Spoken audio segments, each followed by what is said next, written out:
ఏవేవో అలలు అలలు ఎన్నెన్నో సిరులు సిరులు మదిలోని ఆరాటాలే వెనవేసే ఆలాపాలై కలలాయే ఏదో రూపానా మాపులో ఇదంతా వింతేగా జీవితం అంతేగా దిలాసా నిద్దుర తెచ్చిన కన్నుల రెప్పల కానుకలు చిగురేసే ఆనందాలే విరబూసే సంతోషాలై సిరులాయే ఎన్నో చిత్రాలై గుండెలో ఇవన్నీ భ్రాంతేగా జీవితం ఇంతేగా అలాగే కమ్మని తెమ్మెర కమ్మిన లాహిరి లావికలు లోలోని ఊహలన్నీ రేవుల్లో నీలోని ఊసులన్నీ దాపుల్లో అనురాగం అంబరమయ్యేనా అనుభూతి సంబరమయ్యేనా చలాకి రాగాల దాహాల మరాము సరగాలాడిపోయేనా ఎన్నెన్నో రంగు కలలు హంగుల్లో మెరుపు కలలు మెరుపు కలలు డాడీ చేతిగా తాడేంటి చాలా బాగుంది ఇది రక్షా తాడమ్మా మా అక్క కట్టింది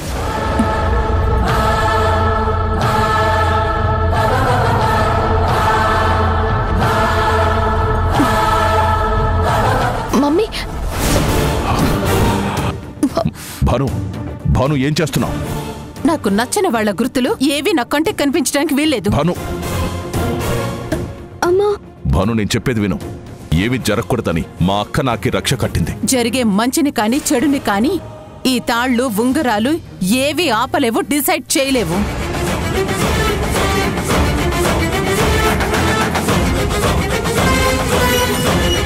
ఏం మంత్రించి కట్టిందో ఎవరికి తెలుసు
సంగీత ఏంటి సంగీత ఈరోజు నీ మ్యూజిక్లో బాధ ఎక్కువగా కనిపిస్తుంది ఇంట్లో జరిగిన గొడవ గురించి ఆలోచిస్తున్నావా అవునక్క ఎన్ని సమస్యల మధ్య నేనొక సమస్యగా మారుతున్నానా అనిపిస్తుంది చూడు సంగీత సమస్యలు తీసుకొచ్చే ఆలోచనలు పనులు నువ్వేం చేయవు సంగీత నువ్వెప్పటికీ సమస్య కాదు అది కాదక్క నేను మ్యూజిక్ కాంపిటీషన్కి వెళ్ళకూడదు అనుకుంటున్నాను వదిలేయాలనుకుంటున్నాను ఏయ్ ఈ పిచ్చి ఆలోచనలు చేయకు రాక రాక అవకాశం వస్తే కాంపిటీషన్కి వెళ్ళనంటావేంటి మమ్మీకి తెలియకుండా శాస్త్రీయ సంగీతం నేర్చుకున్నాను మమ్మీకి తెలియకుండా కాంపిటీషన్కి అప్లై చేశాను ఇప్పుడు తనకి తెలియకుండా పార్టిసిపేట్ చేయలేనక్క తెలిస్తే ఒప్పుకుంటుందా ఒప్పుకోదు కదా సో నువ్వు పార్టిసిపేట్ చేయాలంటే మమ్మీకి తెలియకుండానే వెళ్ళాలి నాకు భయంగా ఉందక్క.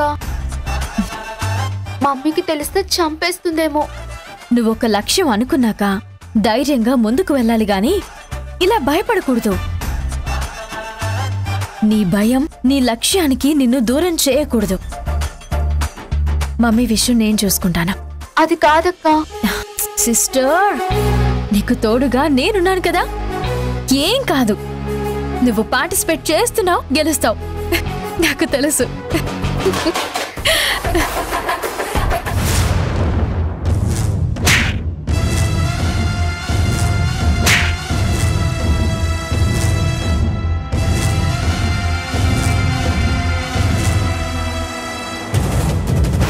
రేయ్, నా కూతురికి సారీ చెప్పు. ఒక ఆడది అందరి ముందు నన్ను కొడుతుందా? ఈ అవమానం కంటే చచ్చిపోవడం బెటర్. ఇంట్లో ఇంత పవరు పలుకుబడి ఉండి కూడా ఏం చేయలేని దద్దమ్మలా కూర్చోవాల్సి వస్తుంది.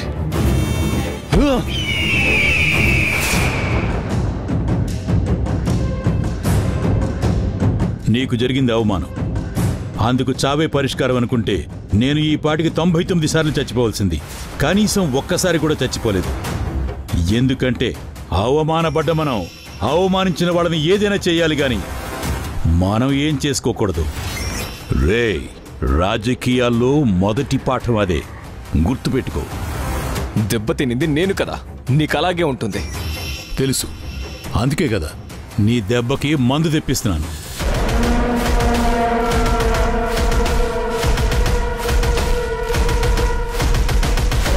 అదిగో నీకు వైద్యం చేసే డాక్టర్. ఎవరతను? మన గవర్నమెంట్ ఆడిటర్. ఆడిటరా? ఇప్పుడు ఆడిటర్ ఎందుకు? పోలీస్ డిపార్ట్మెంటో లేక మన వెనుకున్న రౌడీలను పిలుస్తావనుకుంటే ఆడిటర్ని ఎందుకు పిలిచావు? అదే మరి, ఎవరినెప్పుడు వాడుకోవాలో తెలుసుండాలరా.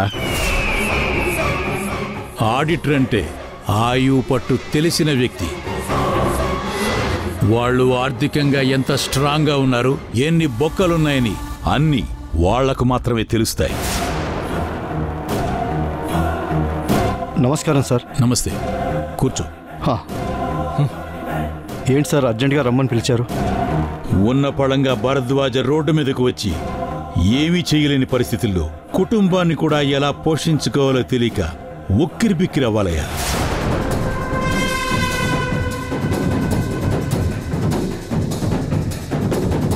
వాళ్ళు ఏదైతే వాళ్ళ బలం అనుకుంటున్నారో, నీతి నిజాయితీ, దాని మీద దెబ్బ కొట్టాలయ్యా. ఎస్,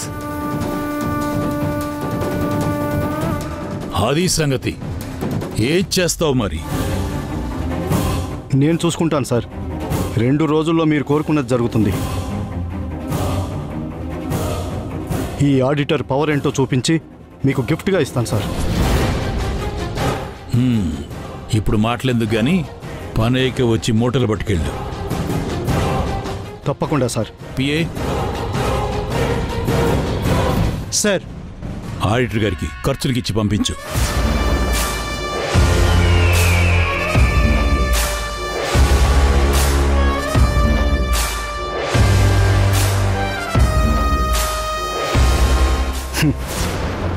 వస్తాను సార్. చూడు, అనుకున్నది అనుకున్నట్టు జరగకపోతే నువ్వు పోతావు. జాగ్రత్త. అలాగే సార్, వస్తాను సార్.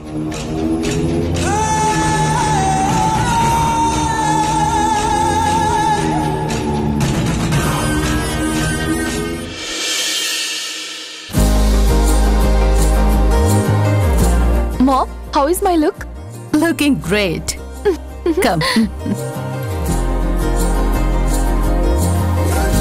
Oh, beautiful.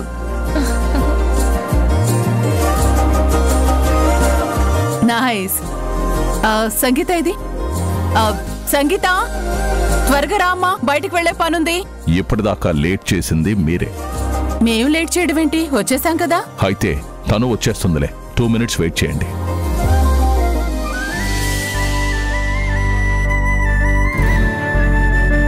అక్క, ఎందుకక్క ఇలా ప్లాన్ చేసావు? నీకు తెలుసు కదా నాకు బర్త్డే సెలబ్రేట్ చేసుకోవడం పెద్దగా ఇష్టం ఉండదని. నువ్వే అంటుంటావుగా ఇంట్లో సమస్యలు ఎక్కువైపోయాయని. ఆ సమస్యలు మర్చిపోయి అందరూ సంతోషంగా ఉండాలని ఇలా ప్లాన్ చేశాను. పైగా ఈరోజు మ్యూజిక్ కాంపిటీషన్ కి వెళ్తున్నావు కదా, హ్యాపీ మూడ్ లో వెళ్ళాలని ఇదంతా.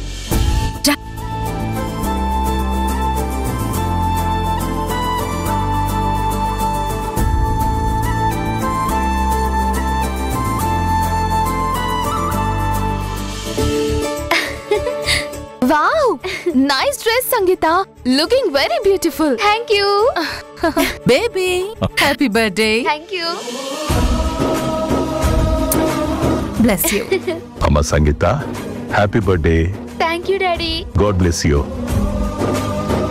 All the best for your future. Thank you dad.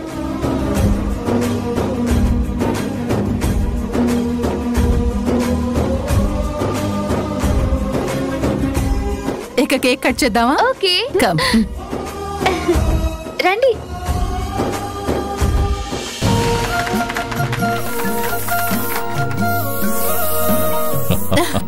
Happy birthday.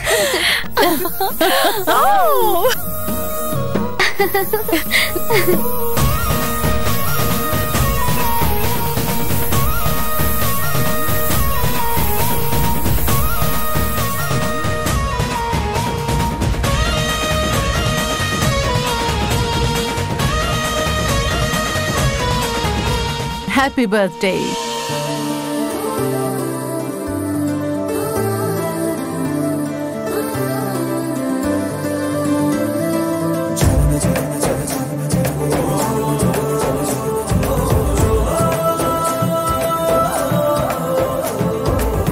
Happy birthday.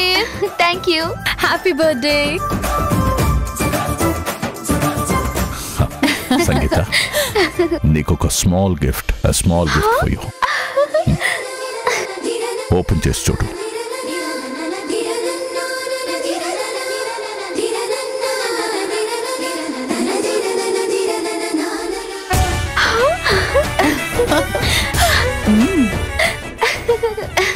Thanks dad. Super. Too good.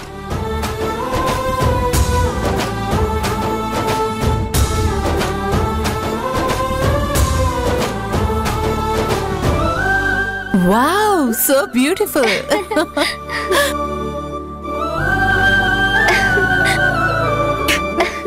చాలా బాగుంది. Thank you daddy. May God bless you. Dad, mummy, నన్ను ఆశీర్వదించండి. గాడ్ బ్లెస్ యూ తల్లి. చల్లగా ఉండమ్మా. నువ్వు కూడా రా. Sangeetha, let's take a selfie.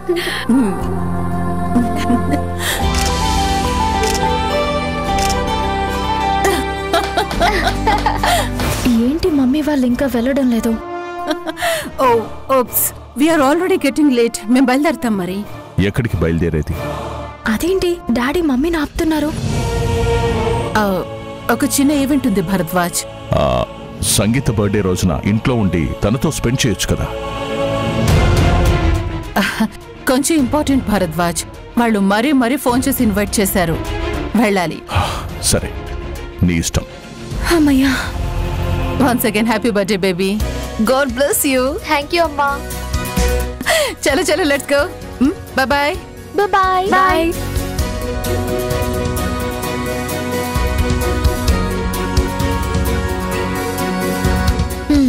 Mummy వెళ్ళిపోయింది కదా, ఇంకా మనం కూడా వెళ్ళిపోవచ్చు.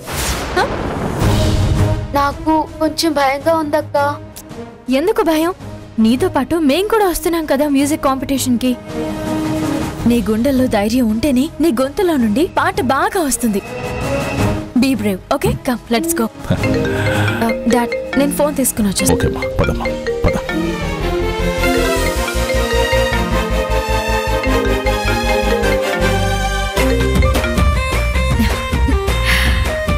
హలో ప్రణయ్, నీతో కొంచెం అర్జెంటుగా మాట్లాడాలి.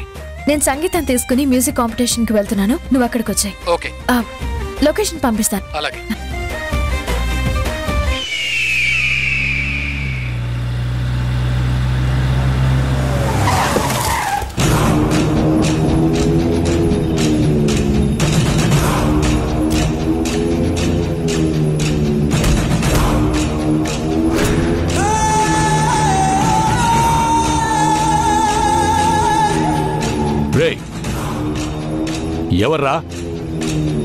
ఎవర్రా నా గురించి పిచ్చి రాతలు రాసింది?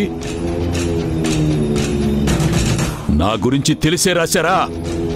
ఎవరు రాసింది? నేనేంటో తెలుసా? నా పవర్ ఏంటో తెలుసా? నా పేరు పలుకుబడేంటో తెలుసా? అడుగుతోంది మిమ్మల్ని. ఎవరు రాశారు? నేనే.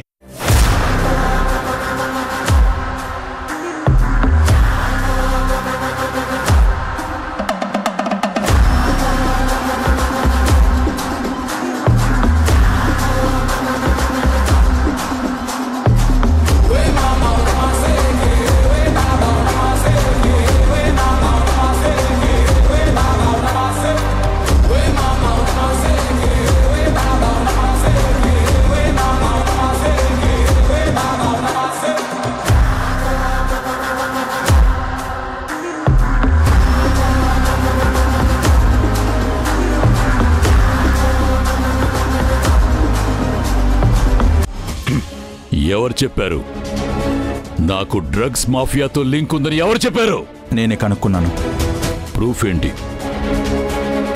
కింద మ్యాటర్ చదవలేదా? ఓన్లీ హెడ్డింగే చదవచ్చారా?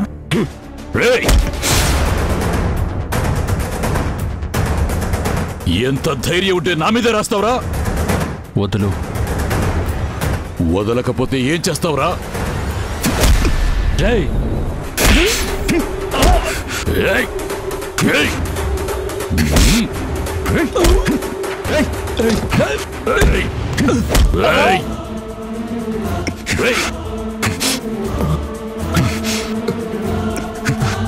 వసంత్ వదులు, వసంత్ వదులు, Vasant sir please sir, Vasant వదులు, ఆగు వసంత్ వదులు, వసంత్ నీకే చెప్పేది వదులు.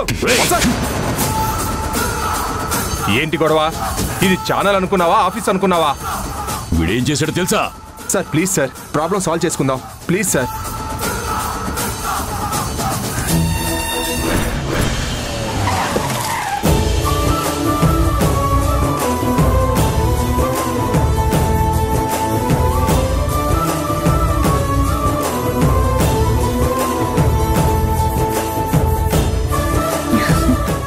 హాయ్. హాయ్ ప్రణయ్. నువ్వేంటి బాబా ఇక్కడ? అది ఇక్కడ శాస్త్రీయ సంగీత పోటీలు జరుగుతున్నాయని తెలిసింది అంకుల్. మన సంగీత కూడా పార్టిసిపేట్ చేస్తుందని సంయుక్త చెప్పింది. అందుకే వచ్చాను. మీకు తెలుసా అంకుల్, నేను శాస్త్రీయ సంగీతం అంటే చెవి కోసుకుంటాను. మరి వెస్టర్న్ మ్యూజిక్ అంటే?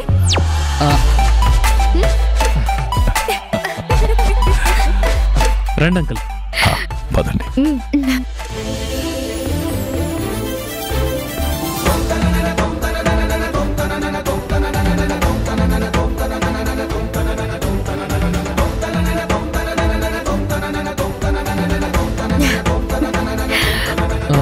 ఏంటి నువ్విప్పుడు వాయిలిన్తో పాడుతున్నావా?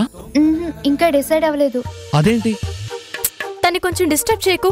తను ఏదో ఒకటి పాడుతుంది కదా. సార్ ఒక్క 5 minutes లో స్టార్ట్ చేద్దాం sir. Okay okay okay problem. Go head.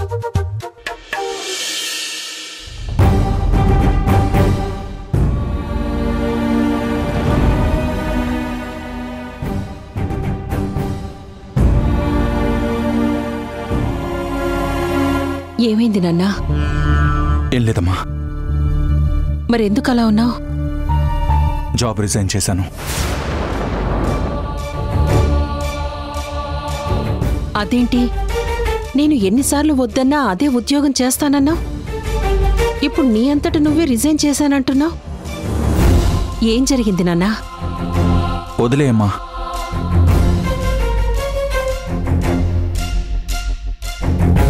ఏ కారణం లేకుండా నీకిష్టమైన ఉద్యోగం వదిలేయవని నాకు తెలుసు. చెప్పు నాన్నా.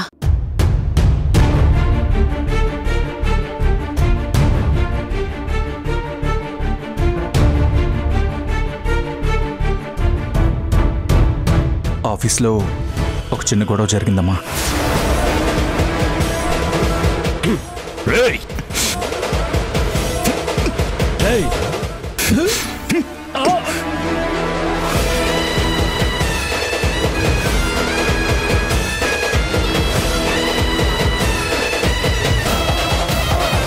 ఏంటి వసంత్ ఇది?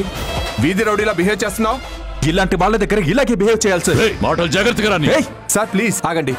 Sorry sir. మీరెందుకు సార్ సారీ చెప్తున్నారు? వసంత్ నువ్వు సైలెంట్ గా ఉండు. నీకు ముందే చెప్పాను కదా ఇలాంటి వాటిలో ఇన్వాల్వ్ కాకూడదని, లేనిపోని గొడవలు వస్తాయని. ఏంటి సార్, నాకు పక్కాగా క్లూస్ దొరికాయి, ఇన్ఫర్మేషన్ తెలిసింది, అదే రాశాను. నువ్వు ఇంకోసారి నా పర్మిషన్ లేకుండా ఇలాంటి రాతలు రాయొద్దు. ఏంటి సార్, జర్నలిజానికి సంఖ్యలు వేస్తున్నారా? Sir, journalist is a true form of truth sir. ఈ సొసైటీలో మార్పు తీసుకొచ్చే శక్తి ఒక్క జర్నలిజానికే ఉంది. ఎవడెవడికో భయపడి మన ఐడియాలజీని మార్చుకోకూడదు సార్. ఆ ప్రజలు ప్రభుత్వాన్ని ఎన్నుకుంటే ఆ ప్రభుత్వాన్ని సక్రమంగా నడిపించేది ఒక్క జర్నలిజం మాత్రమే సార్. మనం రాసే దాంట్లో సత్యం ఉంటే పాలక పక్షం కూడా ఒళ్ళు దగ్గర పెట్టుకుని పనిచేస్తుంది. చూడు వసంత్, నువ్వు కొన్ని దాంట్లో కాంప్రమైజ్ అవ్వాలి. నిజం చెప్పే విషయంలో, న్యాయం చెప్పే విషయంలో అస్సలు కాంప్రమైజ్ అవ్వకూడదు సార్. నువ్వు ఆవేశంలో ఇలా ఎన్నైనా మాట్లాడతావు.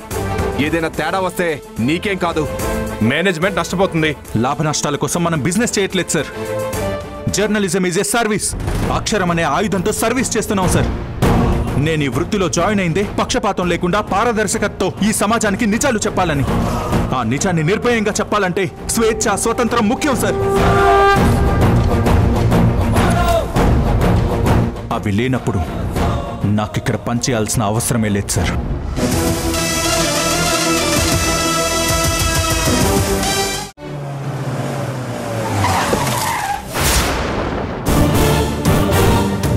సార్ అసలు ప్రాబ్లం ఏంటి? భరద్వాజ్ కంపెనీలో ఫ్రాడ్ జరగడం ఏంటి? ఒక్కసారి మెయిల్ చూడండి సార్. అసలు ఇదంతా ఎలా జరిగింది? నన్నే అవమానిస్తారా? నీ పేరు పబ్లిక్ లో చెప్పుకోవడానికి కూడా అవమానపడేలా చేస్తాను చూడు.